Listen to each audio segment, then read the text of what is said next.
Will laid quietly on the padded table while Mark, his older brother, gently untaped the soggy diaper. The rustle of plastic and the faint scent of powder filled the small bedroom. "Guess what, Will?" Mark said softly as he slid a clean wipe under him. "I heard that Vin's in the mental ward now. Liam, Ben, and even his bio family got involved." Will blinked, turning his head slightly. "He's in the hospital." "Yeah," Mark nodded, unfolding a fresh diaper. "They said he's been through too much, he needs real help for a while." Mark paused, his tone lowering as if confessing something heavy. "You know, people used him, Will, his whole life one person after another. He was basically exploited by everyone who wanted something from him." Will sighed, eyes wet. "I never hated him, you know, even after what happened to me to the others at Camp Toby." Mark looked at him surprised. "You still think about that?" "Yeah," Will whispered, "but I don't blame Vin anymore. He wasn't the one in control. He was a pawn, Mark, a victim too. They just used him until he broke." Mark nodded, tapping the diaper snugly around Will's waist and pulling his pajama bottoms back up. "You're a good man for seeing that, little bro." He gave Will's hair a soft ruffle, then added, "That's why I never want you to lose that heart of yours, even after all that pain." Will gave a faint smile, the kind that trembles but still tries to stay steady. "Thanks, Mark." Mark leaned down, kissed Will's forehead and said, "Rest now, Vin's finally somewhere safe. Maybe for once someone's helping him instead of hurting him." Will looked up at the ceiling, whispering, "I hope he finds peace, we all need it." The nightlight hummed softly in the corner as Mark tucked Will in, the quiet moment holding both the ache of the past and a fragile hope for healing, not just for Vin, but for everyone touched by that dark chapter. There was a soft knock at the door. Mark looked up from where he was helping Will settle into his wheelchair, a blanket over his lap and a pasai resting loosely between his fingers. "Who is it?" Mark called. "It's Ben," came a familiar voice from the other side. Mark opened the door and Ben stood there looking tired, worn like he hadn't slept in days. His hoodie was creased, his eyes red around the edges. "Hey," Mark said carefully, "you okay?" Ben nodded slightly. "Can the three of us talk?"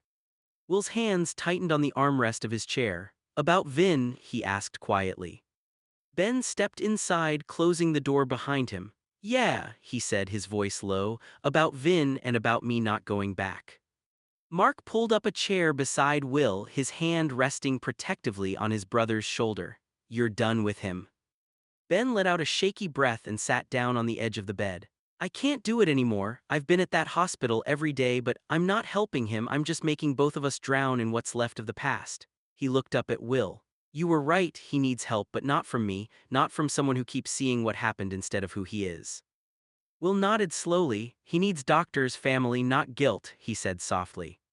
Ben rubbed his hands together. "Exactly. I thought I was saving him, but I think I was just trying to save the version of him I wanted to believe in." Mark sighed and leaned back. "Sometimes walking away is the only kind of love that's left, Ben. If he's safe now, that's what matters." Ben's eyes flicked up, full of pain and something like relief. "He is." Liam with him and his bio mom started visiting. For the first time, he's not alone. Will smiled faintly. "Then maybe it's time for all of us to start healing too." The room fell quiet, three men bound by old scars, sitting together not as enemies or victims, but as people who finally understood that letting go didn't mean giving up. Ben stood after a moment looking at both brothers. "Thank you," he said softly, "for not hatting him and for not hatting me." Mark clapped a hand to his shoulder. "We've all done our share of surviving, Ben. Go rest, let the doctors take it from here." As Ben walked out into the night, Will whispered, "Maybe now we all get a second chance." Mark wheeled his brother toward the window, watching the last light fade from the sky. "Yeah," he said, "maybe this time we all do." Sam was sitting in the quiet hospital waiting room, a coffee going cold in her hands. She'd been there all day, watching nurses walk in and out of Vin's room, listening to the low hum of machines through the half-open door. Then Liam came around the corner, his jaw tight, phone in hand. He stopped right in front of her. "Sam," he said, his voice low but sharp, "two guys named Mark and Will are here." Sam blinked. "Mark and Will, why would they?" Before she could finish, Liam cut her off. "Fucking Ben," he muttered under his breath. "He must have told them where Vin was." His tone wasn't angry for himself, it was protective, edged with worry. "Liam," Sam said, setting the coffee down, "what's going on? Why are you?" "Sam, listen to me," Liam interrupted, stepping closer. "Tell Billy that no one leaves that room until these two are gone, not a nurse, not a tech, no one." Sam's heart thudded. "Liam, why? What's happening?" Mark and Will were at the meeting last week, they seemed calm. He shook his head, his eyes never leaving the door down the hall. "Something's off, I can feel it. Trust me, Sam, please just keep Vin safe." Sam swallowed, searching his face. She'd seen that look in Liam's eyes before, that mix of intuition and fear, the same one he had the night they found Vin collapsed on the floor weeks ago. "Okay," she said quietly, "I'll tell Billy." As she turned to go, Liam added under his breath, "Ben should have known better than to send them here." Sam hesitated. "You think they'll hurt him?" "I don't know," Liam said honestly, glancing at the door again, "but I'm not taking that chance, not with Vin like this." Sam nodded and hurried toward Vin's room. Liam stayed where he was, standing guard in the hallway like a silent wall, waiting, listening, ready for whatever was coming next.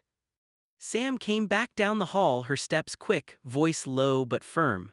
Liam was still standing near the nurse's station, arms crossed, eyes fixed on the elevator where Mark and Will might appear at any moment. "Liam," Sam said quietly, "Billy and John are with you. They're going to help keep the hallway clear." Liam nodded, his jaw tightening. "Good, I don't want anyone slipping past us."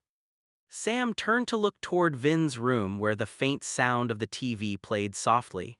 "Max and Link are staying here with Vin and me," she said. "We'll keep him calm, he doesn't need to see any of this." Liam met her eyes. "Good call, Sam, just keep the door shut, don't let anyone but the nurses in if those two try to get close." "I'll call security," Sam finished for him. "You just make sure they don't get near this wing." Behind her, Max peeked out of Vin's room. "Mom, is everything okay?" Sam forced a gentle smile. "Everything's fine, sweetheart. You and Link stay with Vin, okay? Keep him company." Inside the room, Vin was sitting in his wheelchair, a blanket across his lap, looking tired but alert. "Mom," he asked softly, his voice trembling. "Why's everyone whispering?" Sam walked in, brushing his hair back from his forehead. "It's just a little mix-up, honey. Liam, Billy, and John are handling it." Vin looked toward the door, eyes flickering with worry. "Is Ben here?" Sam hesitated for a moment, then shook her head gently. "No, sweetheart, Ben's not here right now. You just rest, okay? You're safe." Vin nodded slowly, leaning back as Link adjusted the pillow behind him. Max sat by the bedside, turning on a cartoon to fill the silence. Out in the hall, Liam gave a quick signal to Billy and John as the elevator dinged open. "Stay ready," Liam muttered. "Nobody touches that door." And behind that door, Vin, Sam, Max, and Link sat together in the soft hospital light, holding tight to the fragile piece that Liam and the others were fighting to protect. The elevator doors slid open with a dull chime. Mark and Will stepped out, both looking uneasy, not angry, just tense. The sterile light of the hospital hallway made every shadow seem sharper. Liam stood waiting halfway down the hall, arms folded across his chest. Billy and John were beside him, forming a wall between the newcomers and Vin's door. "Liam," Mark started, raising his hands slightly, "we're not here to cause trouble, Will just wants to talk." Liam's eyes hardened. "Talk about what? To kill his dreams again, to reopen the same wounds from Camp Toby." Will wheeled forward a bit, his voice shaking. "Don't twist it, Liam. I'm not here to hurt anyone. Please don't gaslight me like that. You and your family exploited Vin with that Camp Toby nonsense, you know it." The air went cold, words hanging heavy between them. Billy's patience finally broke. He slammed a hand against the wall. "Enough!" he shouted, his voice echoing down the corridor. "My son, the boy I finally got to call my own, might be dying in that room, so can we take this shit outside before we wake him up or make it worse? God damn it." Everyone froze for a second. Even the buzzing fluorescent light seemed to quiet. Liam unclenched his fists and exhaled slowly. "Fine," he said. "Outside, but not near that door." He pointed toward the double exit at the end of the hall. Mark nodded. "That's fair." As they started walking, Sam peeked out from Vin's room, her hand on the doorframe, watching silently. Inside, Vin stirred in his chair, sensing the tension even through the thick hospital walls. Billy looked back once more at the door, whispering under his breath, "Please stay asleep, Vin, just rest." Then the men disappeared down the hall, their voices fatting, anger, guilt, and truth all tangled together, finally forced into the open. The hallway snapped with John's hands on the metal table, the sound like a gunshot. He stared at the three men as if they'd all just spit in his face. "There is no point," John barked, voice raw. "My brother Vin, he's dead by an asthma attack, or he's damn near there. Hope the three of you are proud of yourselves." For a beat nobody moved. Liam's face went white, Billy's jaw worked, even Mark's posture crumpled a fraction. Will's knees hit the floor of his wheelchair as if the words had shoved him backward. "You can't just," Mark began, breath coming quick. "John, wait." "Don't tell me to wait," John cut in, breathing hard. "Don't tell me anything. You think apologies fix it, you think words make up for what you let happen. He's lying in there hooked to machines and you all stroll up like this, like you deserve a place at his bedside." Liam swallowed, every muscle tight. "We didn't come for praise," he said low. "We came because this has to stop, because he's still a person, John, not a headline or an excuse. We came because someone has to say the truth." "Truth?" Will's voice broke, small and trembling. "You want the truth?" He bent forward, knuckles white on his lap. "I was part of it. I thought I was helping. I thought if I kept showing up maybe." He choked on the rest and fell silent. Billy stepped between them, hands raised. "This isn't helping anything. Vin's in there. He needs—" His voice cracked into a growl. "He needs quiet. He needs us not to rip him open with all this." John's eyes glittered with something that could have been tears or fury.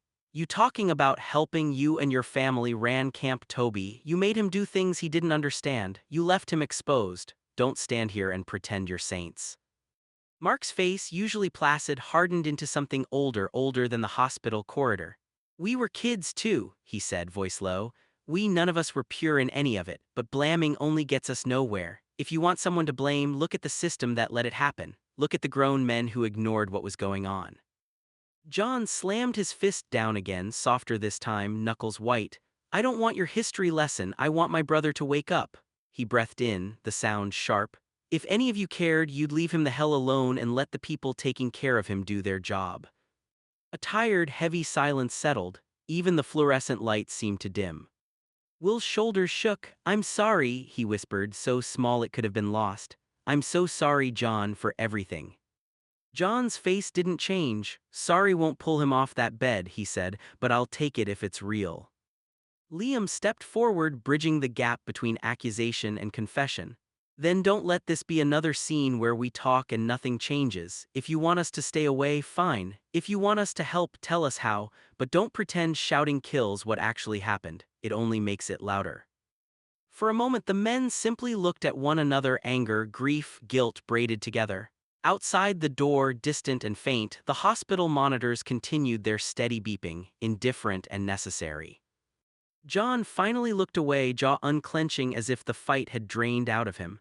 "Get out of my sight," he said quietly. "All of you, go, leave him in peace." Slowly, Mark and Will started to move back, each step heavy with regret. Liam lingered a second longer, his hand resting on John's shoulder with unexpected gentleness. "Protect him," Liam murmured. "Please, protect him until he's his own person again." John didn't answer.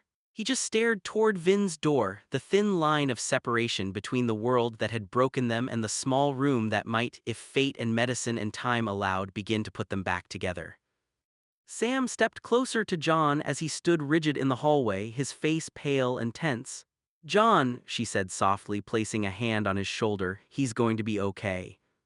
John's shoulders slumped slightly, but his hands were still trembling. His voice cracked as he whispered, "Sorry, Mom, I was changing him and I forgot the bedrill." Sam's eyes softened and she cupped his face gently. "John, don't blame yourself, none of this is your fault." He shook his head, guilt pressing down like a weight. I should have remembered, I should have." "No," Sam interrupted, firm but gentle. "You were helping him, you were protecting him, mistakes happen, but that doesn't make you responsible for everything. Vin is still here, breathing, and that's because of you too." John swallowed hard, his eyes filling. I keep thinking if I'd done it right. Stop, Sam said, holding his gaze. No more if-onlys. You did what you could, you were there for him, that's what matters.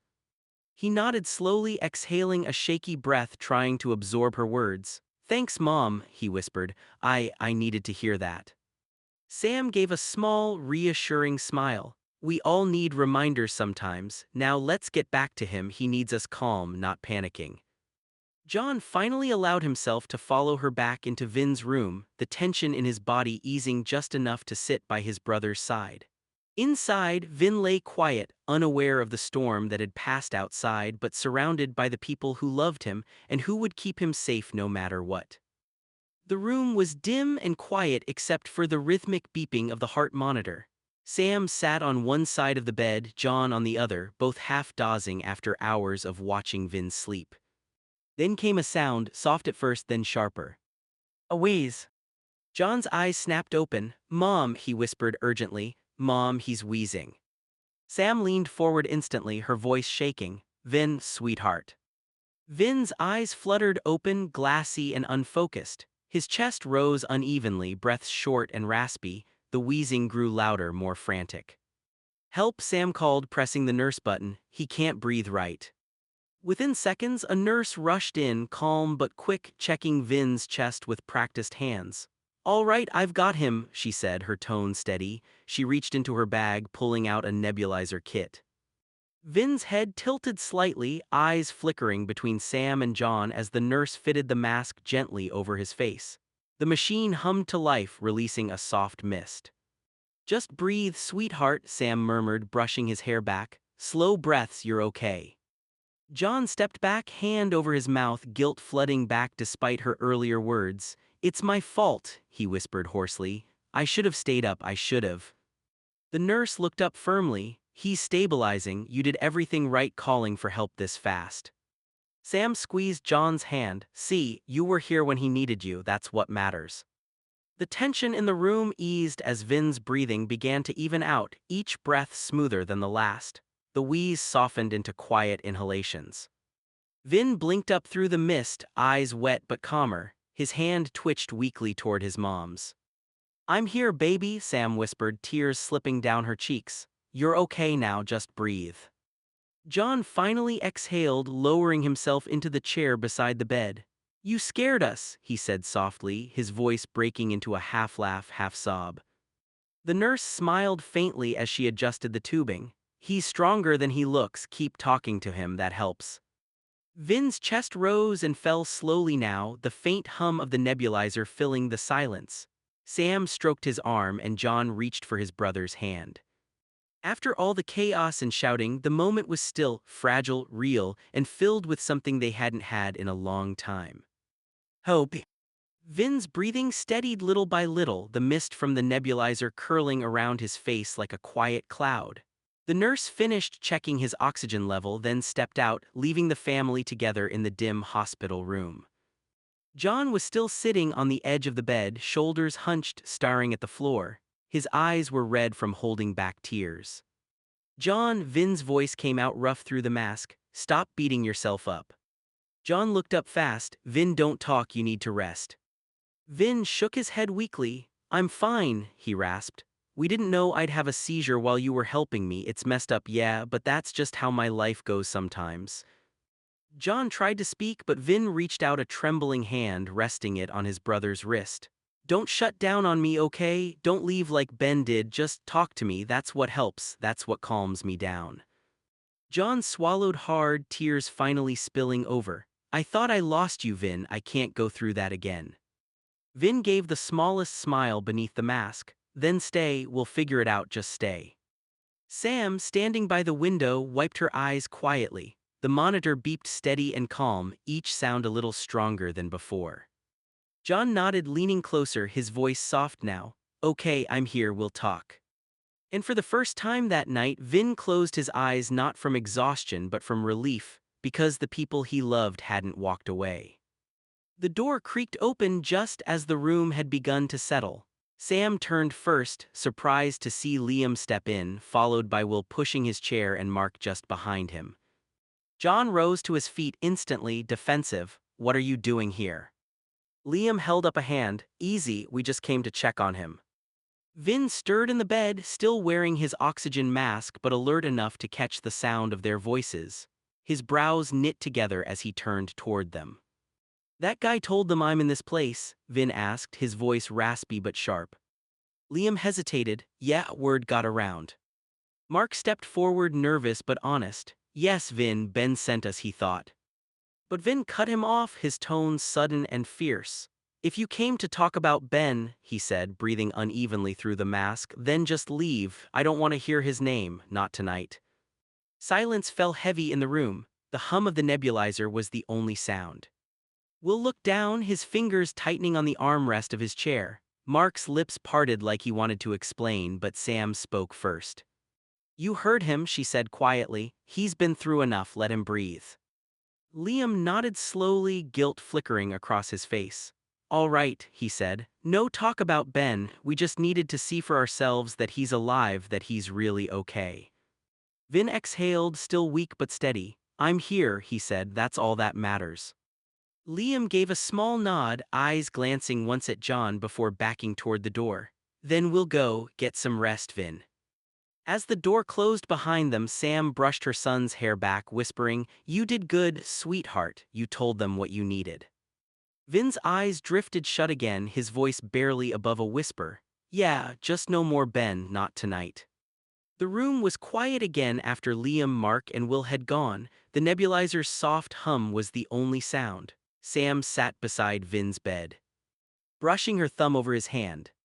Vin's breathing had steadied, but his eyes were still open, full of thoughts that wouldn't rest. Mom, he said quietly. Yes, sweetheart. Ben knew my past, Vin whispered. He knew everything I'd been through, and he still did what he did. He left, twice, so I'm done with him. Sam sighed softly. Vin. No, Mom, I mean it. His voice cracked, but there was strength behind it. You and Dad, yeah, you left me in that group home back then, but once Uncle Steve helped us reconnect, everything changed. Sam's eyes filled, but she didn't interrupt. You, Dad, John, Max, Link, all of you knew every part of it, Vin went on, his words slow but sure. My care, my breakdowns, the good days, the bad ones, you all stayed, you didn't run, that's what I need. Sam leaned closer, tears sliding down her cheeks. We'll never leave again, Vin, you hear me? Vin gave a small, tired smile. Yeah, that's why I don't need someone who keeps coming in and out of my life, I just need the ones who stay. Sam squeezed his hand tighter. Then that's exactly who you have. Vin's eyelids drooped a little as he whispered, That's all I ever wanted, Mom. And as the night settled around them, Sam stayed right there, her hand never leaving his, proving in silence what words had already promised. John stepped quietly back into the hospital room, rubbing his hands together as he looked toward the bed. The lights were dim now, machines softly beeping in rhythm with Vin's slow, steady breaths. Mom, John whispered, is Vin okay? Sam looked up from her chair beside the bed and nodded. Yeah, sweetheart, he's resting, he just doesn't want Ben to come back. John sighed and lowered himself into the chair next to her. Can't blame him, his eyes flicked toward Vin, he's been through enough.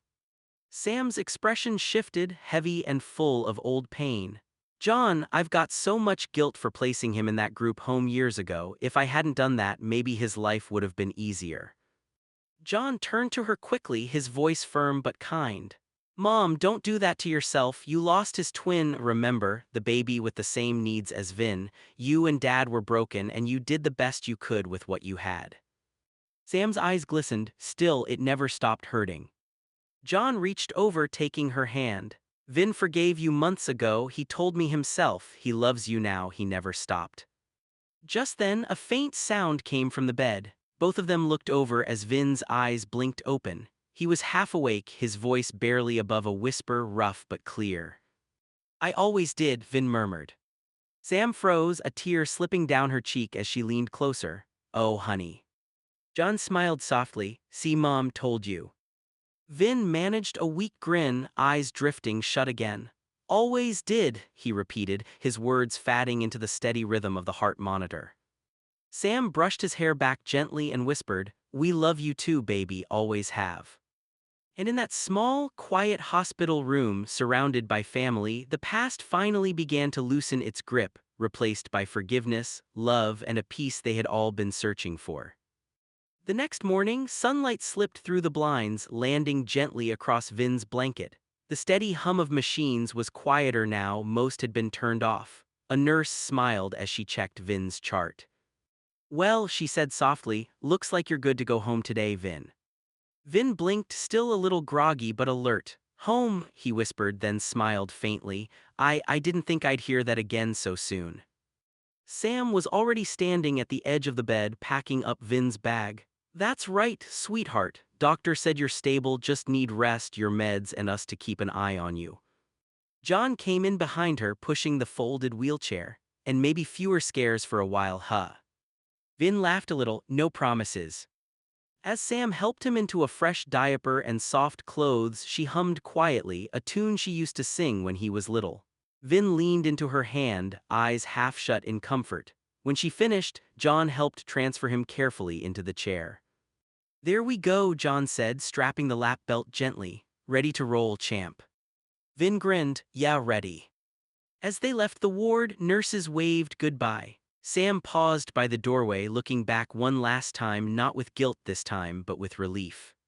In the car, Vin looked out the window. The air felt clearer, freer. "Mom," he said softly, "thanks for not giving up on me." Sam reached over and squeezed his shoulder. "Never again, baby, you're home for good." John smiled from the driver's seat. "And we've got your room set up, new bedrail, new air mattress, and Max said he made you a sign that says Vin's Zone, no drama allowed." Vin laughed again, that warm, genuine sound none of them had heard in a long while. "Guess I'm really home then." The car turned down the familiar street toward the house. For the first time in years, Vin didn't feel like a patient or a project. He felt like what he always wanted to be, part of his family. The car pulled into the driveway, and the familiar creak of the gate made Vin's heart jump in his chest. It wasn't fear this time, it was something warmer, something he hadn't felt in a long while. Billy was already waiting at the door, wiping his hands on a dish towel and smiling wide. "Vin," he said, rushing down the steps. "We got a space that was empty these few weeks, figured it was time we fixed that." Vin chuckled softly as John lifted his chair out of the van and rolled him forward. "What do you mean, fixed it?" Billy winked. "Come see." Inside, the air smelled like cinnamon and oatmeal. The living room was clean and cozy, a soft blanket draped over the couch, the hum of a diffuser in the corner. Vin's room door was open. His name was painted on the wall in bold blue letters with a few new drawings from Max and Link taped beneath it. Billy turned toward him, still smiling. "I made your favorite, buddy, applesauce, oatmeal, and your tube feed fixed the way you like it. You've been gone too long." Vin blinked, his throat tight. You remembered all that." Billy nodded. "Of course I did, family doesn't forget." Sam came in behind them, setting Vin's bag on the bed. "We all worked on this together. Your spot at the table's ready too, and no talk about hospitals, okay?" Vin's eyes watered as he looked around.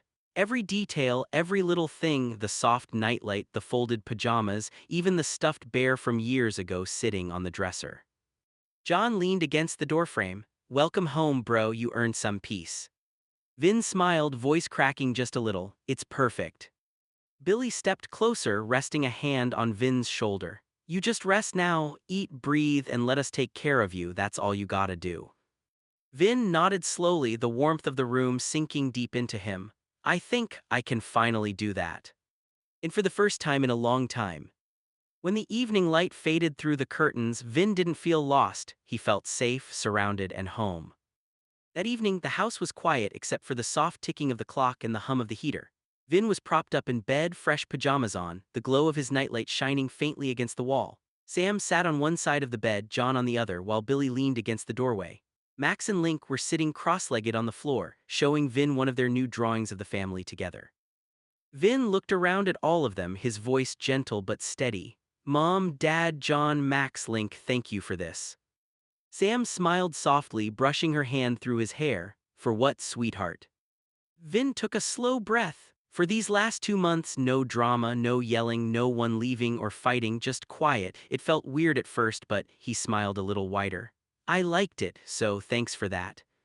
Billy chuckled, folding his arms. We can live with a little weird if it means peaceful. John grinned, you saying you miss the chaos or you good without it?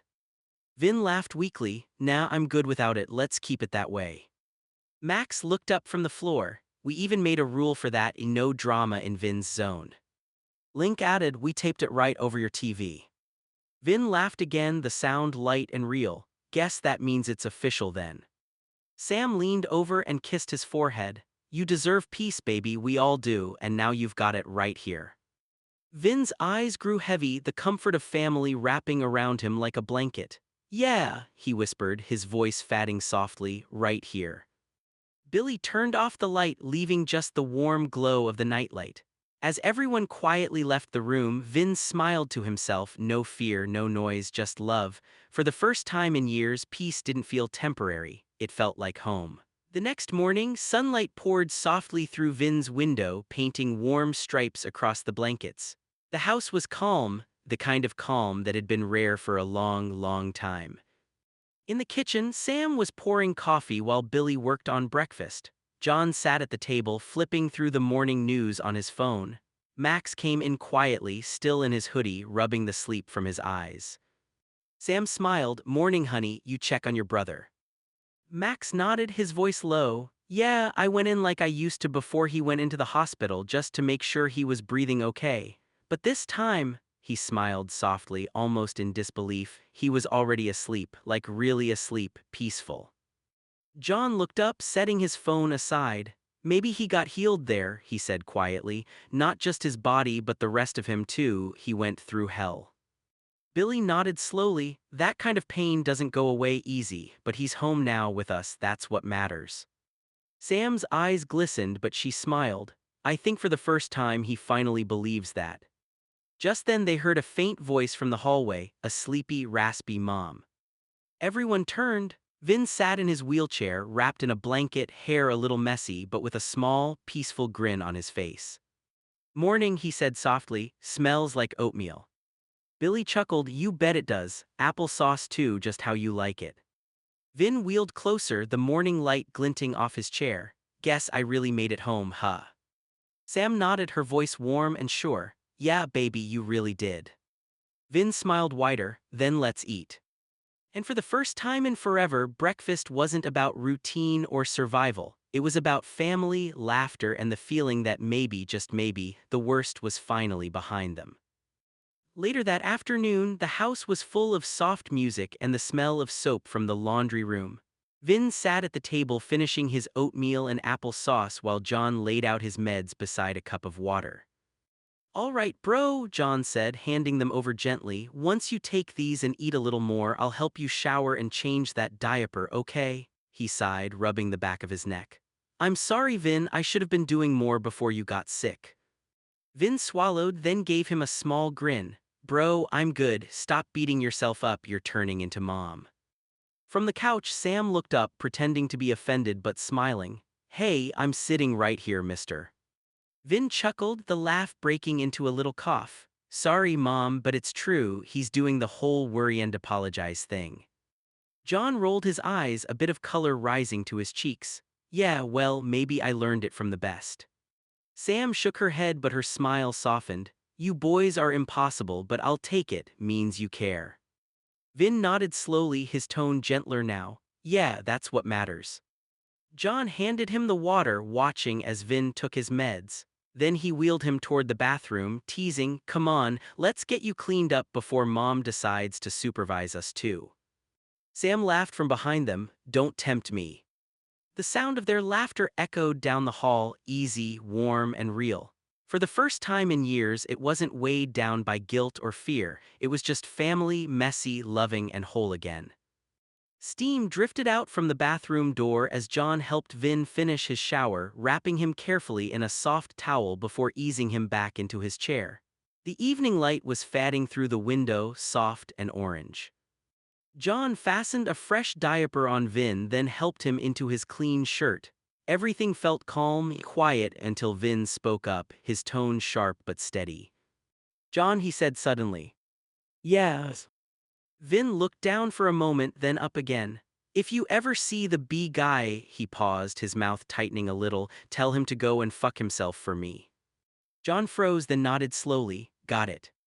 Vin's voice didn't shake, I don't want him back in my life ever, I mean it, bro. John finished tapping the diaper, then sat back on the edge of the bed, meeting Vin's eyes. I know you mean it, and that's your choice. After everything that happened, you get to draw the line. Vin nodded, yeah, I'm done being somebody maybe. John smiled faintly, you're not a maybe, Vin, you're my brother, that's permanent. Vin's face softened, then not sad, just tired but sure, that's all I need. John patted his shoulder, guiding him under the blanket. Good, cause that's all you're getting. Vin grinned a little, voice fatting, fine by me. As John turned off the light, the peace in Vin's room wasn't fragile anymore, it was solid, earned. Whatever Ben had been to him before that chapter was done. And for Vin, that was the start of something better, the kind of peace that didn't depend on anyone walking in or out, it was just his. That night, after Vin was tucked in and asleep, the rest of the family gathered quietly in the living room. The soft hum of the dishwasher filled the silence until John finally spoke, his voice calm but certain. He's truly done with Ben for good this time, John said, glancing around at everyone, Sam, Billy, Max, and Link. Sam nodded, her expression gentle but tired. He basically told me the same thing earlier, I could see it in his face, no tears, no back and forth this time, just done. Link leaned forward, frowning slightly. But Vin said this before, every time he said Ben's name he ended up crying again, how can we believe him now? John took a breath, his tone steady. Because this time he didn't say Ben's name, he called him B, and when his old friends came by, the ones who brought Ben up, Vin told them flat out, if you want to talk about Ben, then you two can go. Billy let out a low whistle, that doesn't sound like someone still holding on. Max nodded slowly, yeah, that sounds like someone finally closing that door. Sam looked toward the hallway where Vin's nightlight glowed faintly under the door. He's been through so much, if letting go of Ben is part of his healing, then we need to respect it, not question it. John folded his arms, nodding. Exactly, no bringing up Ben, no reminding him of the past, we move forward with him, not for him. Billy smiled faintly, then that's what we'll do, let him build something new. The room fell into a quiet, peaceful silence. For once, the family didn't feel split or confused, they were all on the same side. Down the hall, Vin stirred in his sleep, his breathing calm. He didn't know about the talk in the living room, but somehow he could feel it, the quiet, the safety, the steady love finally surrounding him again. This time it wasn't just words, he really was done and his family was ready to help him stay that way. It was late afternoon when John heard a knock at the front door. He sighed, wiping his hands on a dish towel before opening it. Standing outside were Will and Mark, looking uneasy but hopeful. Hey John, Mark said softly, we just wanted to check on Vin, we heard he's home. John nodded slowly, yeah, he's home, doing better. Will smiled a little, that's good, we just want to talk, make things right maybe. John stepped halfway out the door, his voice firm but calm. All right, before either one of you puts a foot or wheel in this house, I'm saying this once, don't say that guy's name in here. Mark blinked, you mean? John cut him off sharply. You know exactly who I means, the B guy. Vin doesn't want to hear it, we don't want to hear it, and if you can't respect that, you can turn around right now. Will nodded, his tone quiet, got it, we're not here to stir that up. John studied them a moment, then opened the door wider. All right then, you can come in, but keep it about Vin, not the past. As they entered, Sam was sitting on the couch, watching carefully. Vin was in his chair by the window, the afternoon light spilling across his lap. Hey Vin, Mark said softly, you look better. Vin nodded, thanks, I am better. Will smiled awkwardly, we just wanted to say we're glad you're okay, we were worried, that's all. Vin's eyes softened a little. I know, thanks for that, but just so we're clear, I'm not talking about him, that part of my life, over. Mark looked down, understood. Sam smiled faintly, her voice gentle but protective. Good, then let's keep today peaceful. John leaned against the wall, arms folded. House rule, no drama, no B, no guilt, just family and friends who respect Vin, or the door's right there. Will nodded quickly, fair enough. Vin let out a small laugh. You heard him. Welcome to Vin's zone. Everyone chuckled softly and the air in the room lightened. For once, visitors didn't bring tension, they brought closure. John caught Vin's eye and smiled. You did good, bro. Vin smirked. Now we did. The air in the living room was still when Vin suddenly looked over at John, his tone quiet but firm. John, Vin said, give them the B-box. John blinked. You sure? Vin nodded. Yeah, guys. He turned toward Will and Mark. Either give it to him or sell the B stuff, I don't care. As long as it's gone, I don't want it here. Will and Mark exchanged a quick glance. You mean all the things from back then, the pictures, the letters, the old camp things? Vin's expression didn't change. All of it. That chapter's closed. John went to the hallway closet and came back with a small storage box taped shut, a little worn around the edges. He set it down gently on the table in front of them. B gave everything to Vin, John said plainly, looking them both in the eye. And he doesn't want it, so here, it's out of this house now. Mark stared at the box for a moment before slowly nodding. All right, we'll take care of it. Vin exhaled, leaning back in his chair. Good, that's the last piece I needed gone. Sam, who had been quietly standing nearby, stepped closer and put a hand on Vin's shoulder. You okay, sweetheart? Vin smiled faintly. Yeah, Mom, lighter, like the air finally cleared. Will held the box close, his tone respectful. We'll make sure it's gone, Vin, promise. John nodded once. Appreciate that, you're doing him a favor. Mark gave a soft smile. No, he's doing himself one. Vin chuckled quietly. Guess so. As they left the house carrying the old memories away, John closed the door behind them. He turned back to Vin, who looked peaceful, shoulders relaxed for the first time in a long time. Feels different, doesn't it? John said. Vin nodded. Yeah, feels clean, like finally no ghosts. John smiled and clapped him gently on the shoulder. Then let's keep it that way. Vin grinned. Deal. The sun was beginning to dip low when Will and Mark stepped outside with the old box in their arms. The evening air was cool and quiet, the sound of crickets starting in the distance. They walked toward the parking lot, talking softly about where to take it, maybe to storage, maybe to toss it out for good. Either way, it was leaving Vin's life tonight. As they reached the curb, someone stepped out from behind a parked car. It was Ben. He looked tired, not angry, just worn down. His eyes flicked from their faces to the box in Mark's hands. What's that? He asked quietly. Will hesitated. It's Vin's. He told us to take care of it. Ben frowned, taking a small step forward. He gave it away. Mark nodded. Yeah, said it's time to let it go. Ben's shoulders sank. He didn't say anything at first, just stared at the box for a long moment. Finally, he gave a faint, sad smile. Guess that's my answer, huh? Will and Mark exchanged a look but didn't reply. Ben took a slow breath, backing up a step. Tell him I hope he finds peace, that's all I wanted for him. Mark nodded. We'll let him know. Ben turned and walked off down the sidewalk, hands in his pockets, until the shadows of the streetlights swallowed him from sight.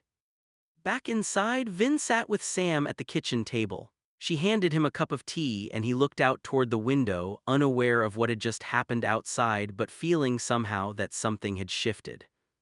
You okay? Sam asked softly. Vin smiled, the corners of his eyes gentle. Yeah, I just feel lighter, Mom, like the past finally packed up and left. She squeezed his hand. Then don't look back, sweetheart. Vin nodded. I won't. And for the first time, he truly meant it. Ben stood by his car for a long moment after Will and Mark drove off with the box. The sun had already dropped below the trees, leaving the sky painted in quiet shades of violet and gold. He looked at the empty space where they had been and gave a small, tired sigh. Guess that's that, he whispered to himself. There was no anger left, just the slow understanding that sometimes people close the door because they need to heal, and he couldn't fault Vin for that. He opened the car door, glancing once toward the horizon. It's his life now, he said quietly, his peace, and maybe that's how it should be. As the car pulled away, the lights from the house faded behind him. Inside, Vin sat at the table with Sam and John, laughing softly at something Max had said. The box was gone, the past was gone, and all that was left was home. For both of them, in different ways, it was the end, not with bitterness but with peace.